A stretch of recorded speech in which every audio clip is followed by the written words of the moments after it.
धन्यवाद। त्यसैगरी आजको यस विशेष भेलाको औचित्य प्रस्ताइदिनुको लागि यस कार्यक्रमका सभापति श्री चित्रसेन अधिकारीज्यूलाई हार्दिक अनुरोध गर्दछु।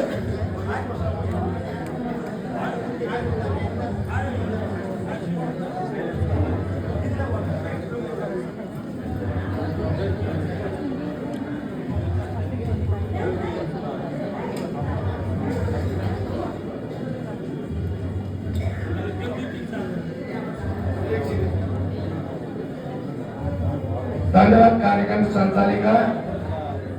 नगर सचिव परिमिसा गुरुङज्यू। आज हामी एउटा साझा संकल्प लिएर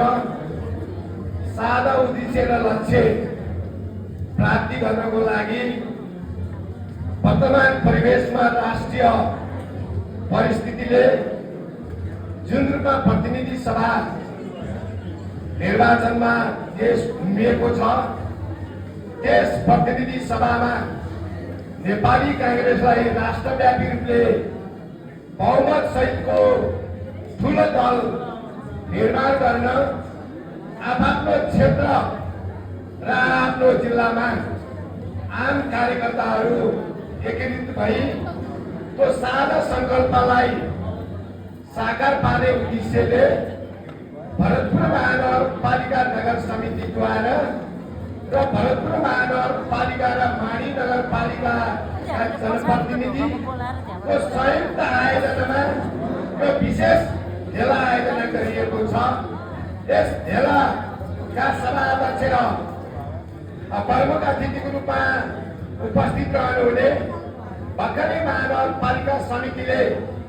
केन्द्रीय सदस्यमा निर्वाचित हुनुहुने उहाँले सम्मान पनि र बधाई तथा कार्यकालको शुभकामना दिइसकेका छौँ। प्रमुख अतिथिको रूपमा रहनुहुने आदरणीय जितनारायण श्रेष्ठज्यू,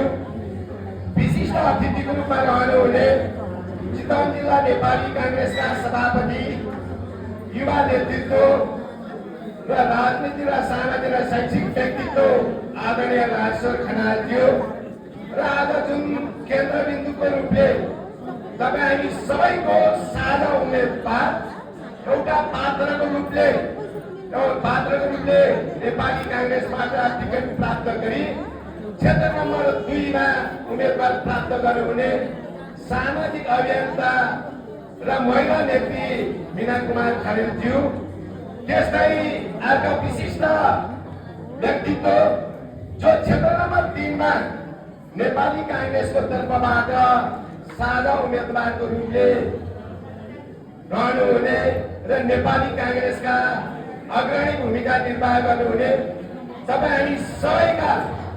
आदरणीय अग्रज आदरणीय टेकप्रसाद गुरुङज्यू, त्यस्तै विशिष्ट अतिथिको रूपमा रहनुहुने बागमती प्रदेशका महानगरज्यूहरू र त्यस्तै विशिष्ट अतिथिको रूपमा रहनुहुने क्षेत्र नम्बर 2 र 3 का क्षेत्रीय सभापतिज्यूहरू र मञ्चमा व्यवस्थापन गर्नलाई